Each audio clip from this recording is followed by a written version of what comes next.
And thank you so much for joining my webinar. And as Charlie said, it's the last one of the year. My name is Ariel Cheng, Global Sales and Market Development Manager at Destination Greater Victoria. For those of you who may not know, Destination Greater Victoria, formerly known as Tourism Victoria, is the destination marketing organization for Victoria, BC. So basically, my job is to help you in any way I can to promote visitation to Victoria.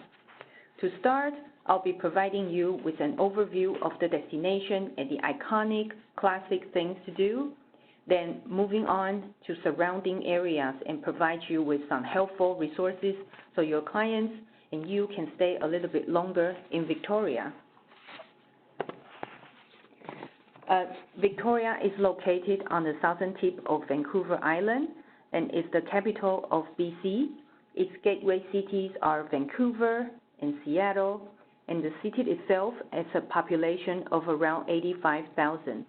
The Greater Victoria region has a population of around 365,000 and covers the entire tip of southern Vancouver Island. Did you know Victoria is also the warmest city in all of Canada, and it is also one of the oldest cities in the Pacific Northwest? Victoria was recently voted top 10 friendliest cities in the world and number 2 best small city in the world by Condé Nast.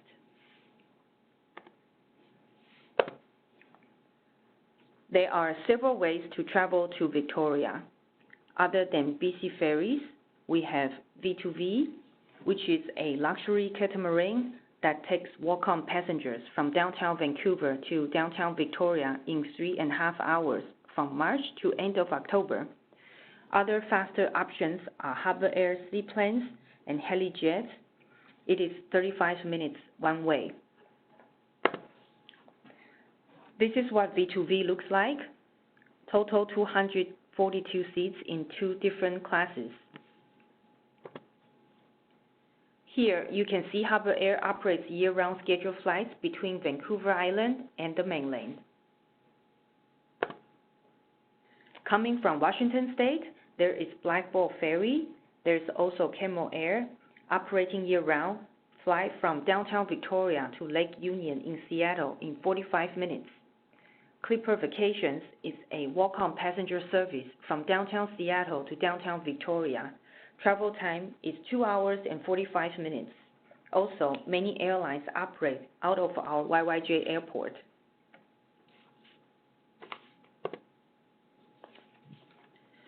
Our cruise terminal is about 1.5 kilometers from Inner Harbor, and we receive around 300,000 cruise passengers per year. Our cruise terminal offers a cruise shuttle service along with a visitor information kiosk that can help book attractions, an ATM, foreign currency exchange, public telephones, gift shop, restaurant, and public restaurants. There are tour companies offer shore excursions. Accommodation-wise, we have a wide range of hotels in Victoria, from 3-star comfort hotels, 4-star boutique hotels, superior hotels, and 5-star luxury hotels. I have a full list of room configuration and amenities. Please contact me if you would like a copy. This is our iconic Fairmont Empress. Fairmont Empress Hotel opened its door in 1908, overlooking the Inner Harbor. The Empress was designed by Francis Rattenbury for Canadian Pacific Hotels as a terminus hotel for the Canadian Pacific Railway. Rattenbury also designed the Legislature Building in Victoria, BC. The building has been designated as a National Historic Site of Canada. So a little fun fact about Empress. Empress just spent $60 million on restoration, and now they have 464 guest rooms. This is the famous afternoon tea at the hotel lobby, and they harvest their own honey from honeybees located on the rooftop. Horse carriage tours is also one of the iconic sightseeing experiences in Victoria. Victoria is full of attractions. One of my favorites is Fisherman's Wharf. Just a short walk along the inner harbor or a quick hop on water taxi will take you right into the center of activity. Here you can find everything from whale watching to kayaking to having some of the best fish and chips in town while admiring the colorful and unique floating homes. Chinatown is another great attraction. It is actually the oldest Chinatown in Canada and second in North America. This is Fenton Alley, and it was originally a gambling district in the Chinese community, and it is the narrowest commercial street in North America. It is less than 3 feet. But today you will find treasures like local handmade ice cream, a traditional Italian bakery, and unique shops.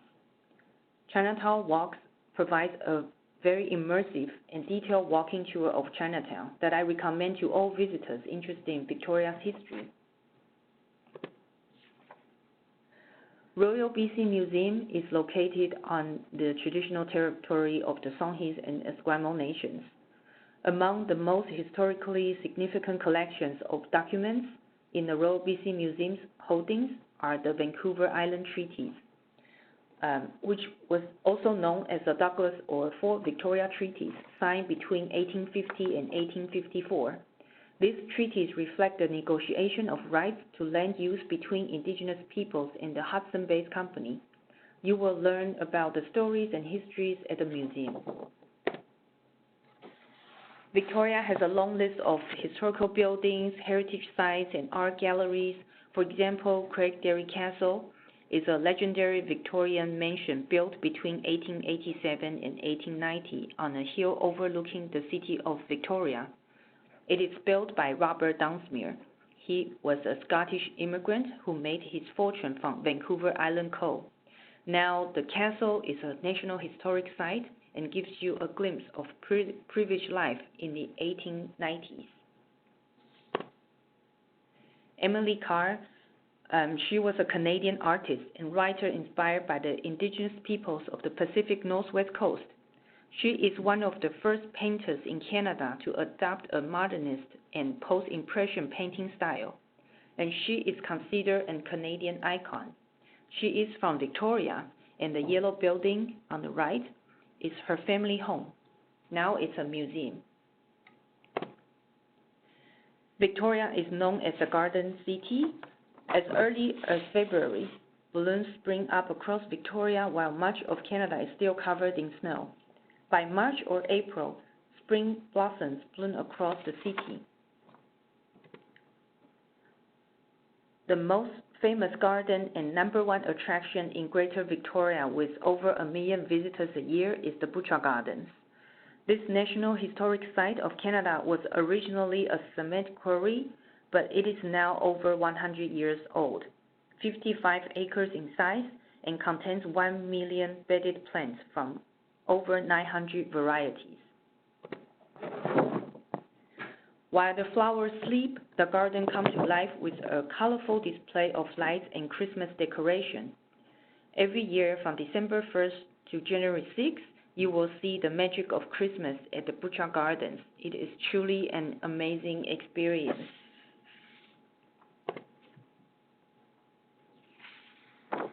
One of the unique things that makes Victoria different from other destinations on the Pacific Northwest is how you get from point A to B. And for many, this can be an experience in itself. For example, you can take a pedicab from a simple lift from A to B, or they can create an entire itinerary for you for the day. Or you can hop on a water taxi and go for a tour in the inner harbor, or could rent a bicycle or scooter and ride along the coast, enjoy the ocean views. Or just jump on a double-decker with great light sightseeing, take a carriage ride, or even co-op Tesla tours to show you around.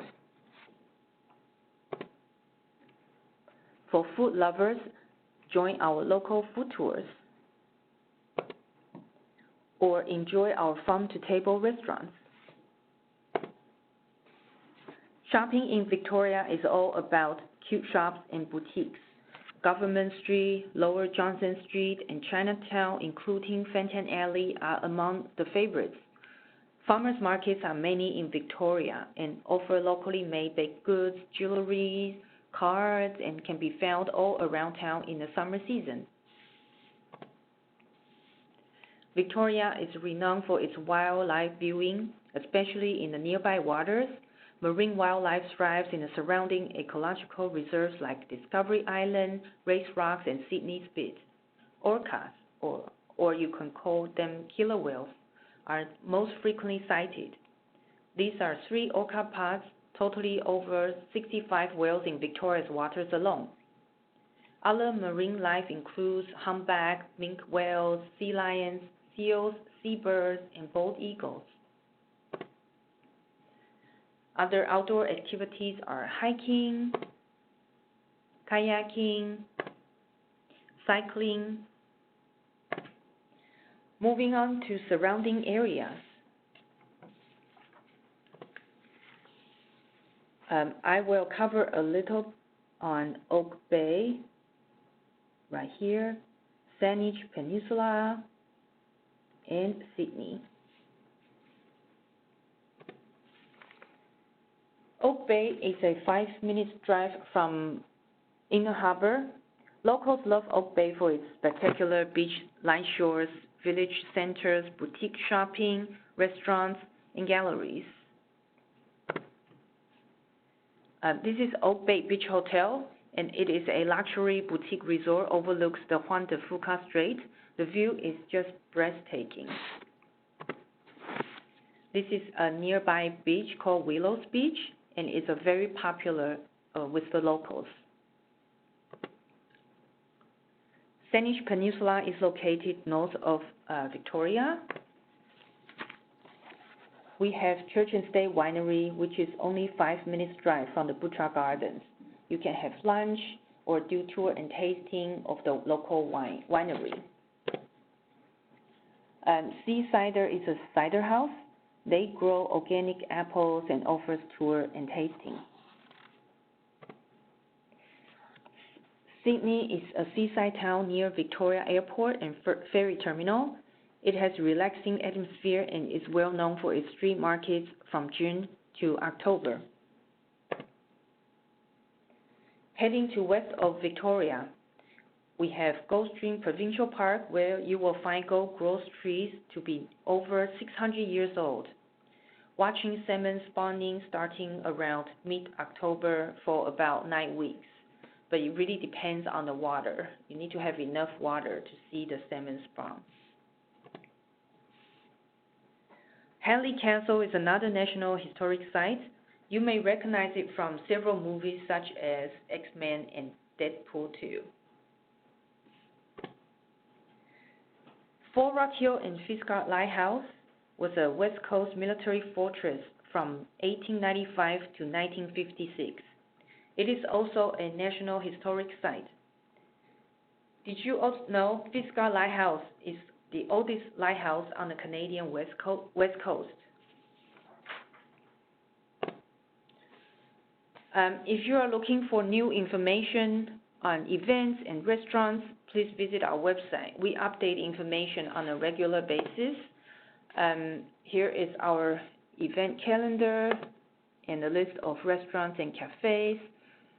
But of course, as I mentioned, please contact me if you need anything about Victoria. And here is a list of our hotel. Please contact me. And this is my contact information. Thank you so much, everyone, and I hope you happy holidays. Back to you, Charlie.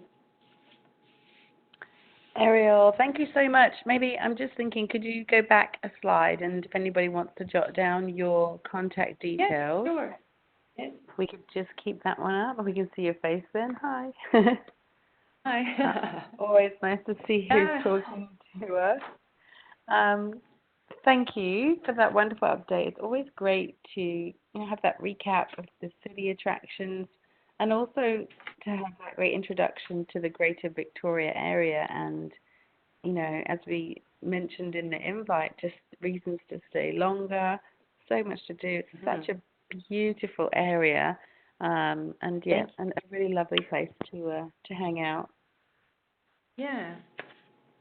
So if anybody has any questions, just type them into, or comments. If anybody's been to Victoria, if you've got something you want to share, somewhere that you loved, if you've got clients going or anything like that, please do let us know.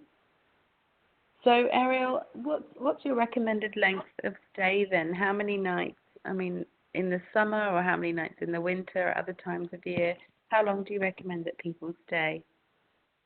I think at minimum 2 nights, whether in the summer or winter season. For example, whale watching, it would take 3 hours. Butchart Gardens at least 1.5 hours, and Royal BC Museum and all those attractions.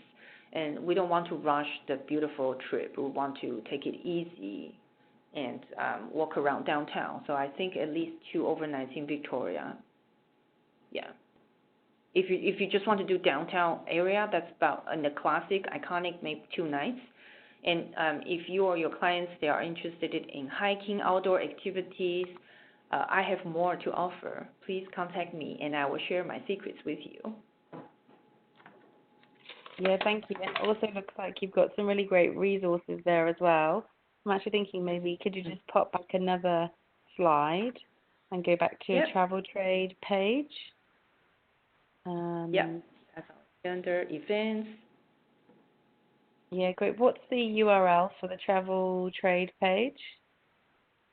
This. Oh, yeah.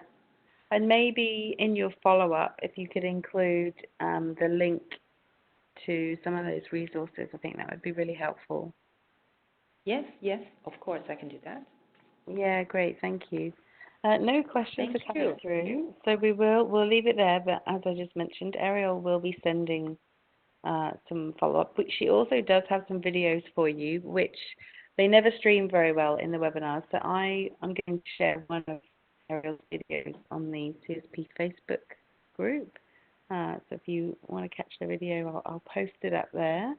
Otherwise, thank you all so much for joining us for this last webinar of 2019. We will be back in February. I'll put the date in the follow-up email. And everybody have a wonderful Christmas holidays when you do get some time off. Hope you enjoy it and have a rest. And Happy New Year, and we'll see you again next year. Thank you, everyone. Bye.